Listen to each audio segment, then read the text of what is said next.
The debate में आपका स्वागत है। आज हम एक ऐसे विषय पर बात कर रहे हैं जो स्रोत सामग्री से सीधे हमारे सामने आता है और जो सोचने पर मजबूर करता है।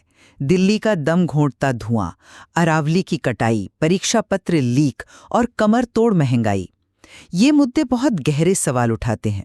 बिल्कुल। और इसीलिए आज हमारे विमर्श का जो केंद्रीय प्रश्न है वो ये है, क्या ये समस्याएं भारत के विकास के मौजूदा मॉडल में एक प्रणालीगत खराबी का संकेत है? मतलब क्या इसकी नींव ही गलत है? या फिर ये एक तेजी से बदल रहे विशाल देश के सामने आने वाली गंभीर लेकिन सुधार्य योग्य कार्यान्वयन की चुनौतियां हैं। मैं ये पक्ष रखूंगी कि ये मुद्दे जितने भी गंभीर हों, एक परिवर्तनशील अर्थव्यवस्था की स्वाभाविक चुनौतियां हैं। इन्हें बेहतर शासन और नीतिगत सुधारों के माध्यम से संबोधित किया जा सकता है, पूरे मॉडल पर सवाल उठाए बिना।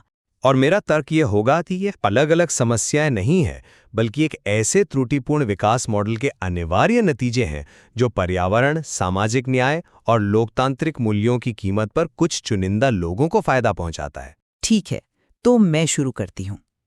देखिए, मैं ये बिल्कुल मानती हूँ कि स्रोत में उठाए गए मुद्दे, हवा का AQ हाई 500 पार कर जाना, पानी में यूरेनियम मिलना, भ्रष्टाचार, ये सब वास्तविक और बेहद चिंताजनक हैं। इसमें कोई दो राय नहीं है, लेकिन इन्हें सही नजरिए से देखना होगा। ये समस्याएं जिन्हें हम देख रहे हैं, उन्हीं में विकास की शुरुआती मुश्किलें कहूंगी। ठीक वैसे ही जैसे एक किशोर जब तेजी से लंबा होता है तो उसे कुछ समय के लिए जोड़ों में दर्द महसूस होता है, तो ये दर्द विकास का संकेत है, किसी बीमारी का नहीं। हवाई अड्डों, बंदरगाहों और राजमार्गों जैसे बुनियादी ढांचे का जो निर्माण हो रहा है, वो करोड़ों लोगों के लिए अवसर पैदा करने और लंबी अवधि की आर्थिक प्रगति के लिए जरूरी है। हाँ, इसके साथ कुछ तात्कालिक मुश्किलें आती हैं, लेकिन लक्ष्य दूरगामी है। इथेनॉल ब्लेंडिंग जैसे प्रयास दिखाते हैं कि सरकार इन जटिल समस्याओं पर सोच विचार कर रही है। एक मिनट, इथेनॉल ब्लेंडिंग पर हम बाद में आएंगे, लेकिन ये जो आपकी जोड़ों के दर्द वाली बात है ना, मुझे लगता है ये एक खतरनाक सरलीकरण है। आप जिसे ग्रोइंग पेन्स कह रही हैं, मैं उसे एक प्रणालीगत बीमारी के लक्षण कहता हूं। ये मुद्दे अलग थलग नहीं है, बल्कि एक ही धागे में पिरोए हुए हैं और इनकी जड़ विकास के एक दोषपूर्ण दर्शन में है। देखिए, अरावली की पहाड़ियां जो दिल्ली और NCR के लिए फेफड़ों का काम करती हैं, उन्हें रियल एस्टेट के मुनाफे के लिए काटा जा रहा है। देश की संपत्ति का निजीकरण इस तरह हो रहा है कि उससे खतरनाक एकाधिकार बन रहा है, और सरकार का प्रेस कॉन्फ्रेंस ना करना, ये सब एक ही पैटर्न का हिस्सा है। ये एक ऐसी प्रणाली है जो जवाबदेही से बचती है और मुनाफे को लोगों और प्रकृति पर प्राथमिकता देती है। जब स्रोत ये सवाल पूछता है कि विकास की परिभाषा क्या सिर्फ कॉन्क्रीट है, तो ये इसी मॉडल के खोखलेपन को उजागर करता है।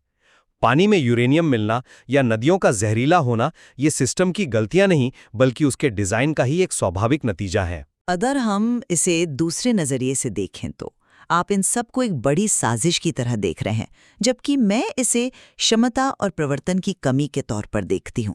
चलिए पर्यावरण की ही बात करते हैं। अरावली का क्षरण और जहरीली हवा गंभीर समस्याएं, मैं मानती हूँ, लेकिन क्या ये विकास के मॉडल का लक्ष्य है? बिल्कुल नहीं। ये विकास की अनचाही लागतें हैं और सरकार इन समस्याओं से अनजान नहीं है। आपने इथेनॉल ब्लेंडिंग की बात की, यानी पेट्रोल में गन्ने या मक्के से बने अल्कोहल को मिलाने की नीति। इसका लक्ष्य दोहरा है, तेल आयात पर हमारी निर्भरता कम करना और किसानों को एक अतिरिक्त आय देना।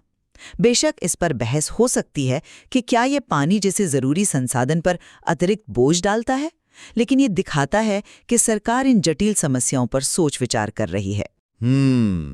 लेकिन ये सोच विचार सतही है। आपका दृष्टिकोण एक महत्वपूर्ण बात को नजरअंदाज कर रहा है। ये सिर्फ प्रवर्तन की विफलता नहीं है, यह विकास बनाम पर्यावरण की एक झूठी दुविधा है जिसे हमें स्वीकार करने के लिए मजबूर किया जाता है।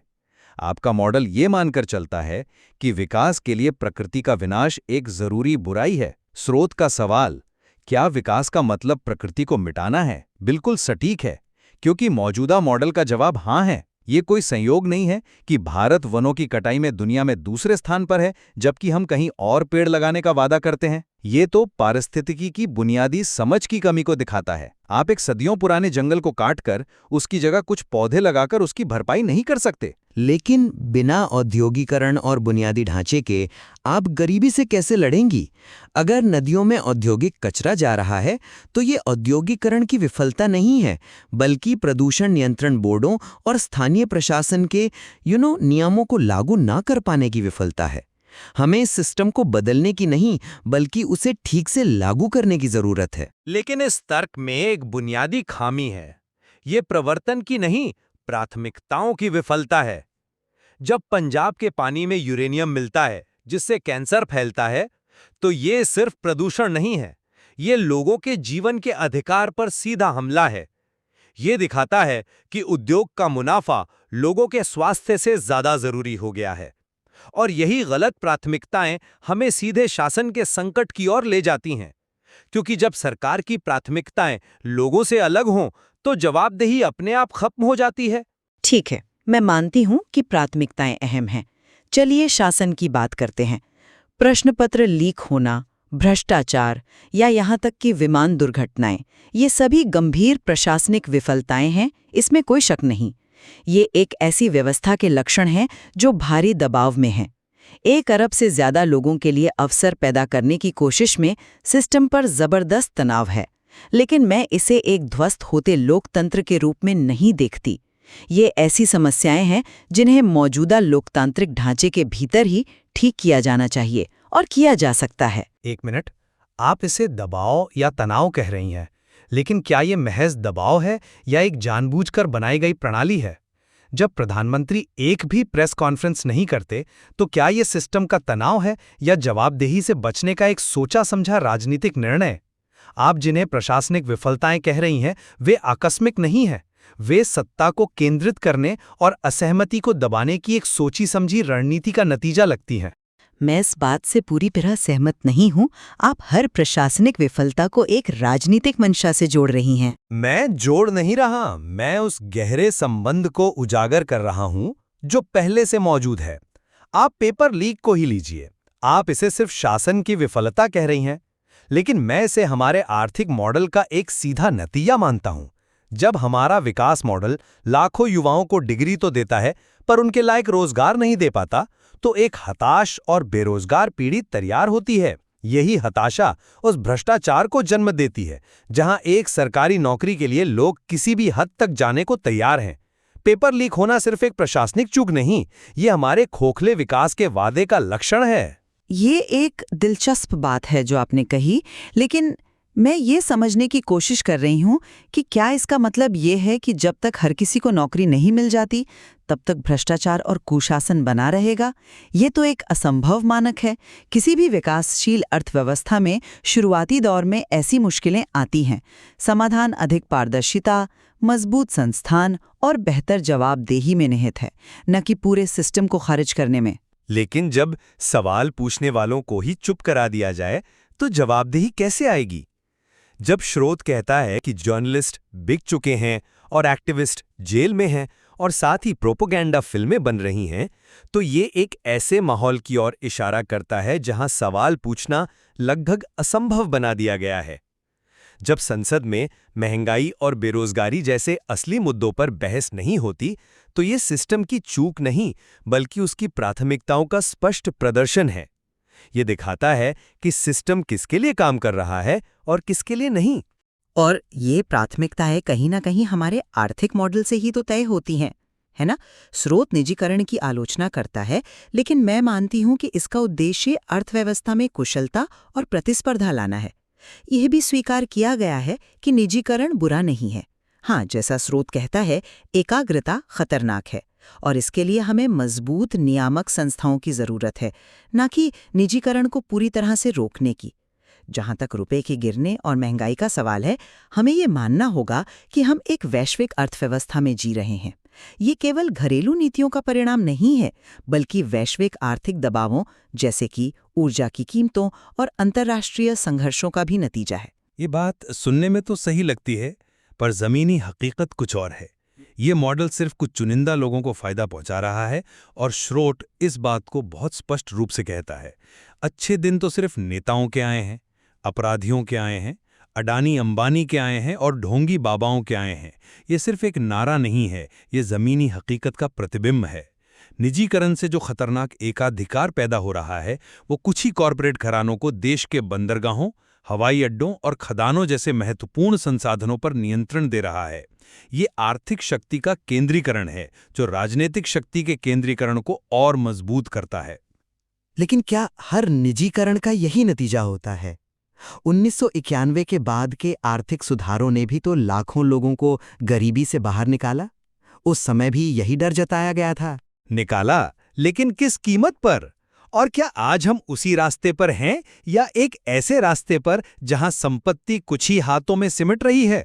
अब वैश्विक दबावों की बात करते हैं, लेकिन जब दूध पनीर जैसी बुनियादी चीजों में मिलावट होती है और महंगाई कमर तोड़ देती है तो ये वैश्विक नहीं बल्कि एक घरेलू शासन की विफलता है।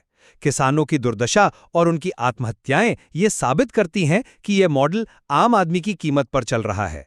जैसा कि स्रोत कहता है, आम आदमी के लिए दिन बुरे से बदतर ही हुए हैं। ये आर्थिक मॉडल न्याय संगत विकास देने में पूरी तरह नाकाम रहा है। तो आपके अनुसार अगर हम सिर्फ नियमों को सख्ती से लागू करें तो ये सभी समस्याएं हल हो जाएंगी? मुझे इस पर संदेह है, क्योंकि अंत में मैं यही कहूंगी कि भारत के सामने मौजूद चुनौतियां विशाल और वास्तविक हैं। स्रोत ने उन्हें सटीकता से उजागर किया है, लेकिन वे असाध्य नहीं हैं। ये कार्यान्वयन, प्रवर्तन और शासन की समस्याएं हैं। समाधान मौजूदा प्रणाली के भीतर सुधार करने में है। हमें अपने संस्थानों को मजबूत करना होगा, जवाबदेही बढ़ानी होगी और नीतियों को बेहतर तरीके से लागू करना होगा। विकास का मार्ग सही है, बस उस पर चलने के तरीके को दुरुस्त करने की जरूरत है। हमें पूरी गाड़ी बदलने की जरूरत नहीं, बस उसके कुछ पुर्जे ठीक करने हैं और इंजन की सर्विसिंग करनी है। और मैं अपनी बात पर कायम हूं कि ये संकट अलग अलग समस्याएं नहीं बल्कि एक ऐसे प्रतिमान के लक्षण हैं जो स्वाभाविक रूप से विनाशकारी और अन्यायपूर्ण है। सिर्फ कार्यान्वयन को ठीक करने से मदद नहीं मिलेगी, क्योंकि समस्या सिस्टम के मूल तर्क में है, जो प्रकृति को एक संसाधन और नागरिकों को एक उपभोक्ता के रूप में देखता है। हमें विकास की परिभाषा पर ही पुनर्विचार करने की जरूरत है, ताकि यह कंक्रीट और स्टॉक मार्केट के आंकड़ों के बजाय नागरिकों के स्वास्थ्य, शिक्षा और सम्मान पर केंद्रित हो। हमें गाड़ी के पुर्जे नहीं बल्कि उसकी मंजिल ही बदलनी होगी। निश्चित रूप से हम दोनों इस बात पर सहमत हो सकते हैं कि स्रोत में उठाए गए मुद्दे अत्यंत महत्वपूर्ण हैं और इन पर एक गंभीर राष्ट्रीय संवाद की तत्काल आवश्यकता है। ये विमर्श दिखाता है कि भारत के भविष्य को लेकर दो बिल्कुल अलग दृष्टिकोण मौजूद हैं। बिल्कुल, और निर्णय श्रोताओं को करना है कि क्या सिस्टम को सिर्फ कुछ सुधारों की जरूरत है या एक मौलिक बदलाव की। अंततः जैसा कि स्रोत कहता है, यह बहस किसी को दोषी ठहराने के लिए नहीं बल्कि जवाबदेही तय करने के लिए है।